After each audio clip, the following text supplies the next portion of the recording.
Uma tese bem feita é um produto de que se aproveita tudo. Como primeira utilização, você extrairá dela um ou vários artigos científicos, ou mesmo um livro. Mas com o correr do tempo, voltará à tese para tirar dela material de citação e reutilizará as fichas de leitura, usando partes que porventura não tenham entrado na redação final do seu primeiro trabalho. As partes que eram secundárias na tese surgirão como o início de novos estudos. Vocês viram nessa fala do Humberto Eco uma sugestão para os pesquisadores, o melhor aproveitamento de algumas etapas do processo de pesquisa. Este escritor, que também escreve sobre metodologia de pesquisa, demonstra a necessidade de alguns cuidados para o pesquisador. Isso nos leva ao tema da aula de hoje. Cuidados para o pesquisador iniciante. Minha experiência como orientadora de pesquisadores iniciantes, tanto nos cursos de graduação quanto nos cursos de pós-graduação, lato sensu, e até nos cursos estrito sensu, muitas vezes o aluno de mestrado tá começando ainda a sua carreira de pesquisador, tem demonstrado algumas dificuldades muito presentes em todas essas orientações. Como eu oriento muitos alunos, eu tenho anotado essas dificuldades e consegui construir ao longo desses anos um conjunto de dados que me levam a sugerir aos pesquisadores iniciantes que eles se preparem para essas dificuldades que vêm. Então, vamos para o nosso tema, principais dificuldades dos pesquisadores iniciantes. A primeira das dificuldades dos pesquisadores iniciantes diz respeito, por exemplo, à própria escolha do tema. A escolha do tema, do problema e da modalidade de pesquisa. Na escolha do tema, é comum que os pesquisadores iniciantes busquem um tema amplo demais. Por exemplo, na área da educação, dificuldades de aprendizagem. É um tema muito amplo, são muitas as dificuldades de aprendizagem. Este estudo não vai terminar tão cedo, né? Vai ser um estudo longo demais, um estudo que precisa muito fôlego, porque o tema está muito amplo. Eu vivenciei uma situação que ilustra essa dificuldade. Uma aluna propôs o estudo do fracasso escolar para resolver definitivamente este problema. Quando ela fez essa proposta, eu levei um susto. Resolver definitivamente o problema do fracasso escolar num estudo monográfico, né, numa monografia, num projeto de pesquisa, é um objetivo inalcançável. Né? Ainda brinquei com ela e perguntei, resolver definitivamente o fracasso escolar no Brasil, no mundo, na sua cidade, enfim, em que lugar? Ela vai receber o Prêmio Nobel de Educação se conseguir resolver numa monografia o problema do fracasso escolar. O problema do fracasso escolar não se resolve num estudo monográfico. Um problema de pesquisa é um problema intelectual a ser investigado para produzir conhecimento, para que esse conhecimento fundamente as ações sobre a realidade. O problema do fracasso escolar não se resolve numa pesquisa, se resolve através de políticas públicas. A pesquisa pode oferecer conhecimento para a solução de alguns problemas, mas não resolve num problema de pesquisa, um problema dessa magnitude, o fracasso escolar. Era como se a gente quisesse resolver o problema da fome no mundo numa monografia de trabalho de conclusão de curso. Isso é impossível. Então, é importante que a gente delineie o tema, que o tema não seja tão amplo, mas também não muito específico. Também não tem muito sentido especificar o tema de tal forma que ele não possa contribuir de uma forma mais generalizada para o assunto em questão. Vejamos, então, quais as principais contribuições para a escolha do tema, do problema e da modalidade de pesquisa. O primeiro cuidado com a escolha do tema e do problema de pesquisa, que estão sempre apoiados num assunto, é partir de um assunto conhecido, familiar, que o pesquisador iniciante tem interesse, disponibilidade, acesso e necessariamente conhecimento. Assim, na escolha de um assunto que levará à definição do tema de pesquisa, o principal critério é o grau de domínio do pesquisador sobre ele. Desta forma, professores devem pesquisar assuntos relacionados ao ensino, aos aspectos mais familiares a eles de sua prática cotidiana. Diretores de escola devem pesquisar assuntos relacionados à gestão escolar. Supervisores de ensino devem pesquisar assuntos relacionados à supervisão de ensino e assim por diante. Esse é um outro cuidado importante para o pesquisador iniciante. É comum que os pesquisadores iniciantes definam temas que eles não dominam, como se fosse assim, bom, já que eu preciso estudar alguma coisa, vou estudar uma coisa que eu não conheço para conhecer. Esse é um equívoco muito grande no processo de pesquisa. Nós não podemos pesquisar assuntos que nós não temos nenhuma familiaridade, porque torna a pesquisa muito complicada e, por outro lado, não avança na produção do conhecimento.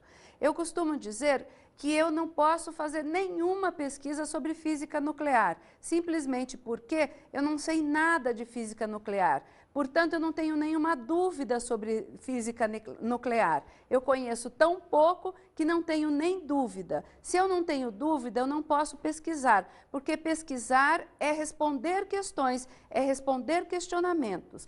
Por outro lado, eu tenho muitas dúvidas na área da educação, muitas, inúmeras dúvidas. Cada uma dessas pode se transformar num problema de pesquisa, num questionamento sobre determinados temas ou determinadas situações pedagógicas e educacionais. Respondendo a essas dúvidas, eu posso contribuir para a organização da educação. Então, é importante que os pesquisadores se debrucem sobre um tema familiar, né? Como nós ouvimos na fala, diretores de escola devem pesquisar assuntos ligados à direção de escola, enquanto outros profissionais devem pesquisar assuntos ligados à sua vivência. No caso dos alunos de graduação, a orientação é que eles procurem definir temas e problemas de pesquisa a partir de assuntos do seu interesse no curso de graduação, nas diferentes disciplinas, aquela disciplina em que ele se dedicou mais, em que ele estudou mais e que, portanto, isso demonstra interesse por aquele tema, que ele escolha um tema relacionado a isso. A orientação mais importante é: não escolha temas que você não tem nenhuma familiaridade. Isso vai complicar o seu processo de pesquisa, vai complicar o seu trabalho e não vai resultar num trabalho de nenhuma qualidade. Quanto à modalidade de pesquisa, nós também encontramos algumas dificuldades do pesquisador iniciante. Ele tende a escolher, por inexperiência, a modalidade da pesquisa bibliográfica. Esta tendência não é uma tendência que resolve a insegurança do pesquisador iniciante. Ele tende a achar que, por ser pesquisa bibliográfica, ela é mais fácil, portanto, ele vai ter mais facilidade de concluir a pesquisa. A pesquisa bibliográfica é uma modalidade de pesquisa que exige um certo grau de experiência. Porque se nós vamos coletar dados nas obras e nos autores, é preciso transformar esses dados interpretar esses dados de tal forma que o pensamento desses autores contribua para construir um novo pensamento, o pensamento do aluno pesquisador, ou o pensamento do pesquisador. Este não é um processo muito simples, é preciso um pouco de traquejo, um pouco de treino para conseguir identificar nos autores as ideias principais desses autores, aquilo que eles se dedicaram, aquilo que eles estudaram mais profundamente, aproveitar isso na resposta ao meu problema de pesquisa e, ao mesmo tempo, elaborar isso de uma forma própria, ou seja, reelaborar as ideias construindo uma nova ideia. Não é um processo tão simples. Esta tendência do pesquisador iniciante de escolher a pesquisa bibliográfica porque acha que é mais fácil é um equívoco. Eu recomendo aos pesquisadores iniciantes iniciarem com uma pesquisa de campo. Eu acredito que a pesquisa de campo facilita o pesquisador iniciante que está em processo de formação como pesquisador, porque a pesquisa de campo, ela explicita mais o processo de pesquisa, que exige aqueles passos, os grandes momentos do processo. A revisão bibliográfica, essa é fundamental e nenhuma modalidade de pesquisa vai abrir mão dela.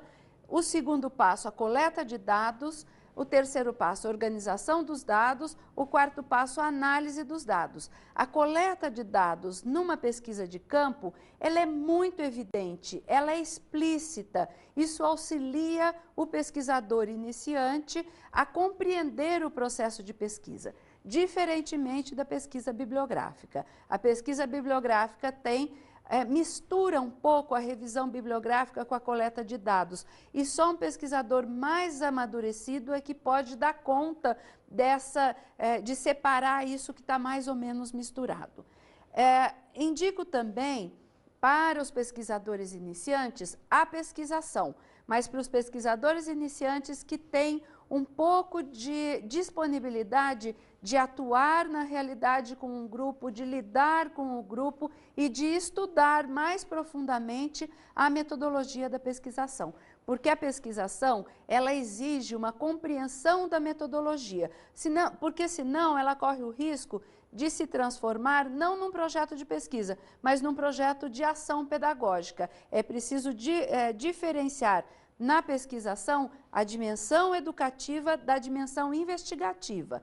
É possível que pesquisadores iniciantes consigam isso através de um estudo bastante sistematizado sobre a metodologia. Vamos agora a mais uma das dificuldades, o fichamento das leituras. Nas minhas atividades de orientação de alunos pesquisadores iniciantes, eu tenho observado que o fichamento das leituras é uma dificuldade bastante presente. Por quê? Os alunos fazem várias leituras e fazem até algumas anotações, mas se esquecem de anotar detalhadamente aquilo que foi lido. Não só em relação ao conteúdo do que foi lido, mas também as informações sobre o autor, sobre a obra, enfim, informações formais sobre o livro, o artigo, enfim, sobre o texto lido. Vamos ver alguns dos principais cuidados que os pesquisadores devem ter no fichamento da leitura. O primeiro deles, selecionar o material de documentação. É importante que o pesquisador iniciante faça uma seleção do material a ser lido com critérios de qualidade. Critérios de qualidade significa selecionar a partir do tema e problema que ele está investigando. O critério não pode ser os livros que lhe caem à mão. Isso também é comum. Eu só encontrei esse livro, esses são os livros que estavam na biblioteca, ou alguém me emprestou esse livro e eu aproveitei. Esse critério deve ser evitado. O critério é o critério. Este tema tratado nesse livro, que eu identifico através do título, através da apresentação do livro, através da leitura da introdução ou da leitura até da orelha do livro para identificar qual é o tema tratado, este deve ser o critério de seleção. Vamos para um outro cuidado, fontes de documentação. É importante que os pesquisadores, em geral, variem as fontes de documentação. Isto significa dizer que, além dos livros e dos textos publicados nos periódicos, sejam revistas, cadernos e outro tipo de periódico, é preciso também ser criativo nas fontes de documentação. Por exemplo, a participação em eventos é fundamental para a construção do processo de pesquisa, para a construção das referências bibliográficas, para que o pesquisador consiga fazer uma revisão bibliográfica de qualidade. Essa participação, obviamente, pode se dar na participação em eventos de porte nacional, até de porte internacional, quando isso for possível. Alguns eventos internacionais acontecem no Brasil, e também eventos de porte regional ou até eventos locais. É importante que ele participe desses eventos, porque, em geral, nesses eventos, algumas das maiores referências da área são convidadas, mesmo nos eventos de porte menor. Além disso, é importante que os pesquisadores busquem outras fontes de documentação, como, por exemplo, alguns artigos de jornal em cadernos especializados sobre o tema em questão e outras publicações. As revistas pedagógicas também podem ser usadas como fonte de documentação, mas com alguns cuidados. O primeiro cuidado, eu recomendo sempre que, ao usar as revistas pedagógicas, os alunos priorizem artigos assinados e não artigos de resultados de reportagens. O mesmo cuidado em relação às revistas de grande circulação. Artigos assinados, entrevistas com autores referências da área podem ser aproveitados, mas reportagens é preciso tomar muito cuidado, porque na reportagem já vai a interpretação do repórter, embora eles digam que não, mas a gente percebe a interpretação do repórter sobre o pensamento de um ou outro autor, sobre uma ou outra teoria. Também é importante aproveitar as indicações das aulas. Os professores, em geral, fazem referência a obras, a autores, a textos, enfim, até a eventos, a artigos, e é importante que os alunos anotem essas indicações, anotem a própria interpretação do professor em relação a esses pensadores, para que isso também sirva como fonte de documentação ou pelo menos como sugestões de leitura para que ele vá organizando a sua revisão bibliográfica. Vamos ver agora alguns cuidados práticos de como e onde guardar as documentações.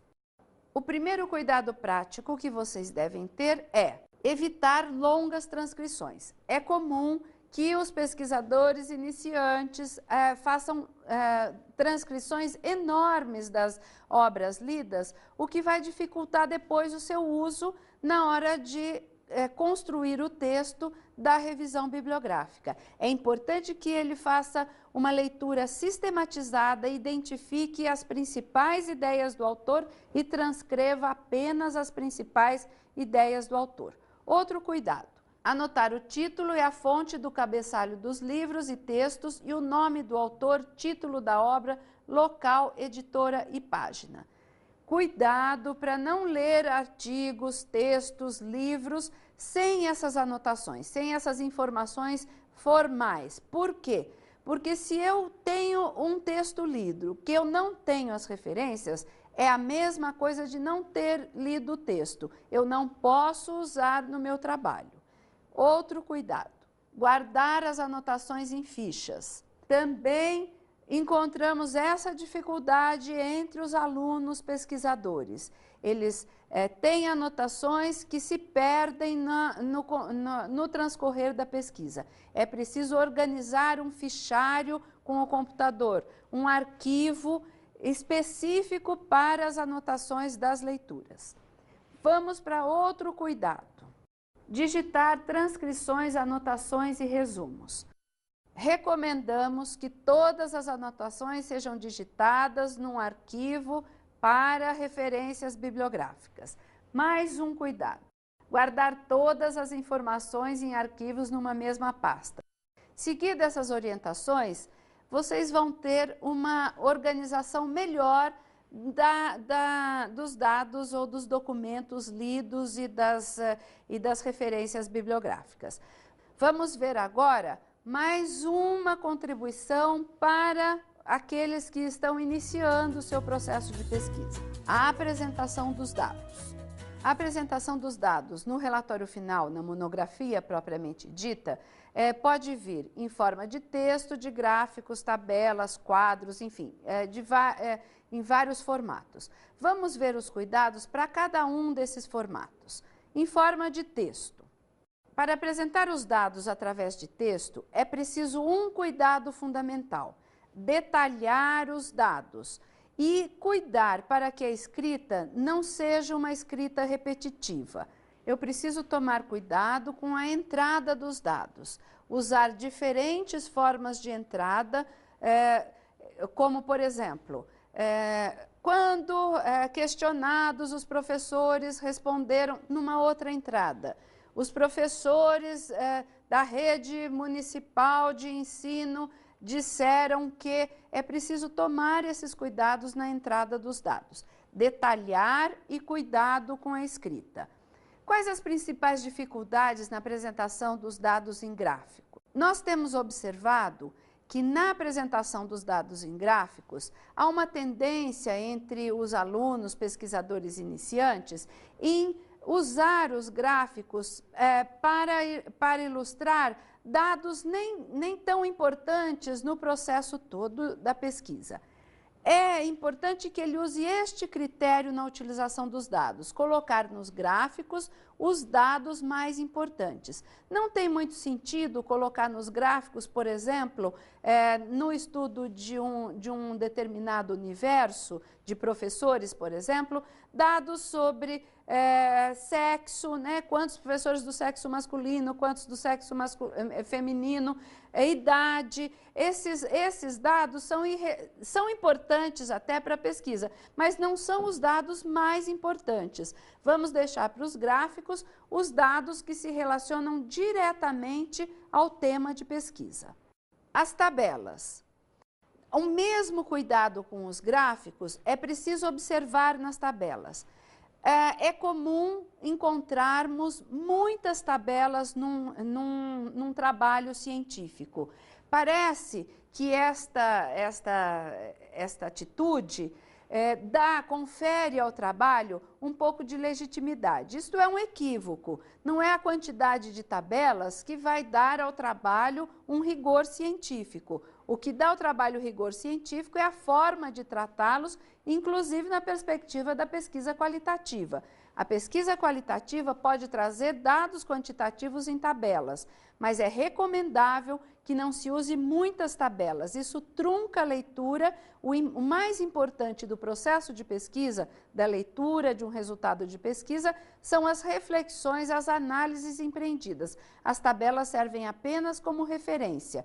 Não vamos confundir, né, a quantidade de dados com a qualidade das análises. A qualidade das análises é mais importante do que a quantidade de dados apresentados.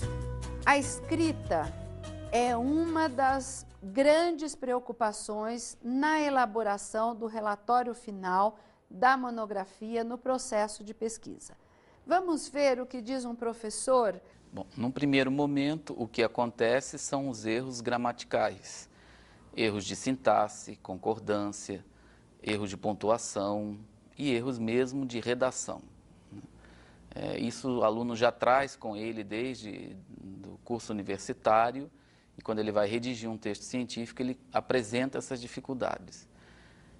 Ainda em termos gramaticais, são a questão dos verbos enfáticos, verbos afirmando categoricamente algo que ele afirma que é aquilo e ponto final. E, no entanto, nós sabemos que em texto científico, mesmo os autores, eles muitas vezes são contrários, eles divergem entre eles, e não é nenhum erro, é salutar isso, que haja discordância entre eles, né, para que se chegue a um resultado comum. Então, o próprio texto científico tem que constar verbos mais suavizados, mais amenos, né, como poderia, deveria, proponho. Né. Em termos de, no segundo momento, no segundo plano, aparecem a questão do que o aluno coloca no texto. Ele muitas vezes não consegue provar, ele acha aquilo, ele imagina aquela situação e ele não tem embasamento teórico. Isso aparece muito. E não pode, porque o texto científico não é achismo. Ele tem que ser provado, ele tem que ser embasado teoricamente, tem que citar autores, de onde veio, inclusive autores contrários, para que possa realmente ser um texto coeso, ser um texto coerente. né, em seu sentido próprio. Num outro momento, quando o aluno precisa fazer pesquisa, como pesquisa quantitativa, qualitativa, pesquisação, diversos tipos de pesquisa, o aluno acha que é um erro ele não colocar o ponto fraco da pesquisa. E, na verdade, não é um erro, é um acerto. É interessante que ele coloque a dificuldade que ele teve para fazer tal pesquisa, porque isso vai mostrar o quanto ele amadureceu para se chegar a um ponto final, a um ponto plausível da sua própria pesquisa. E, no terceiro momento, a questão das palavras categóricas como tudo, nunca, nada, ninguém, jamais, isso não deve ser usado. Isso aparece muito em texto científico, mas não deve ser usado justamente por isso. Não se deve categorizar palavras, verbos, afirmando que é aquilo ponto final. Tudo tem que ter a sua relevância e se chegar a um ponto de consenso. Vocês viram neste depoimento algumas das principais dificuldades. Dificuldades com pontuação, com acentuação. Essas são as dificuldades mais comuns de escrita em qualquer área de atuação. O que nos chama a atenção é que nos trabalhos científicos nós encontramos dificuldades de redação, o que significa a articulação da escrita. Um texto tem começo, meio e fim. Um parágrafo tem começo, meio e fim. Uma frase tem começo, meio e fim. Parece simples, mas a gente encontra escritas que não levam isso em conta ou que não se preocupam em começo, meio e fim. Eu recomendo a leitura dos manuais de redação de cursinhos, que são muito interessantes e que trazem dicas interessantes sobre esta dificuldade que nós encontramos nos trabalhos científicos, principalmente nos pesquisadores iniciantes. Uma outra dificuldade de pesquisa apontada pelo professor é muito presente. Esta tendência dos alunos, principalmente os alunos iniciantes, em fazer afirmações categóricas. Eles usam muito comumente, essencialmente, principalmente, a coisa mais importante, o ponto mais importante. É preciso evitar essas expressões, porque eu não posso fazer uma afirmação. O mais importante da alfabetização infantil são as brincadeiras. Daqui a pouco, no mesmo texto, o mais importante da alfabetização infantil é o domínio da linguagem, ou seja, o texto fica incoerente. É preciso cuidar para não fazer afirmações categóricas. É sempre muito mais fácil e muito mais cuidadoso usar expressões. Um dos pontos mais importantes, evite o mais importante. Use sempre um dos pontos mais importantes. Ainda com relação à escrita, atenção, pesquisadores iniciantes. A escrita do texto é sua. Pesquisa não é colagem de trechos das obras lidas. A pesquisa exige que você escreva os textos, mesmo quando você se refere às ideias do autor. O texto é seu, as ideias são do autor e, para isso, há recursos metodológicos. O mais importante para que você não cometa plágio é usar rigorosa e corretamente o recurso das citações. Vejamos primeiro como se faz uma citação indireta. Citação indireta é: eu estou escrevendo o texto, vou apresentar as ideias do autor com minhas próprias palavras. Vejamos um exemplo de citação indireta. A pesquisação tem compromisso com a prática, considerando que não há neutralidade na ação social, mas sim ação consciente, política, pois sendo homem político intrinsecamente, todas suas ações guardam contexto político maior ou menor. Essas ideias são do professor Demo e escritas numa obra publicada em 1989. Estas palavras são minhas. As ideias são do professor Demo. Então, eu apresento as ideias dele e digo que são dele, mas eu estou escrevendo. Isto é uma citação indireta.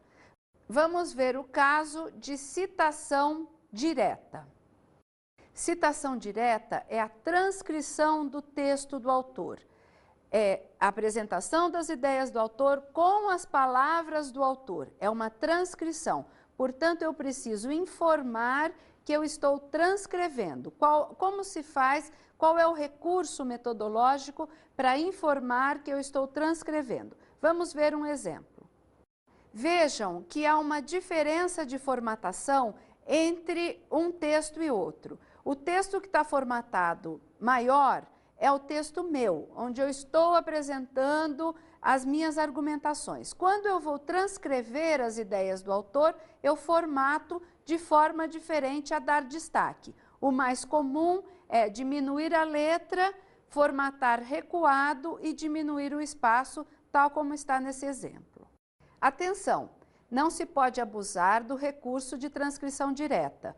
Um trabalho científico com muitas transcrições diretas revela que o pesquisador ou teve preguiça de pensar sobre as ideias ou fez apenas cópias e colagens.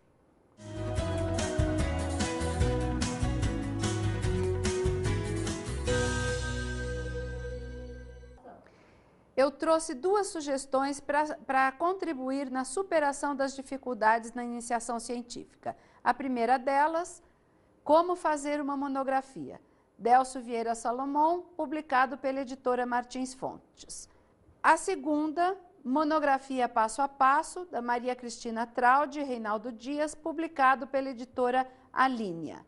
Esses dois livros trazem detalhadamente os passos do processo de pesquisa, em especial da monografia.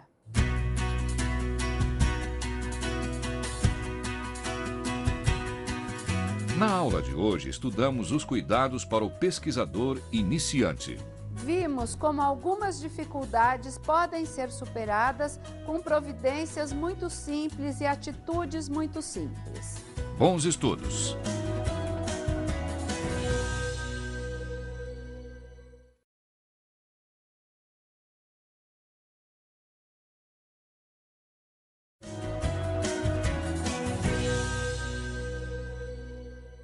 Eu sugiro que para esta aula você proponha aos alunos um breve levantamento das dificuldades dos pesquisadores iniciantes, segundo a opinião dos orientadores. Sugiro, portanto, que você peça aos alunos para que eles entrevistem alguns orientadores. Cada aluno pode entrevistar, por exemplo, um orientador e levantar as principais dificuldades, trazê-las para socializar essas informações e discutir com o conjunto do grupo.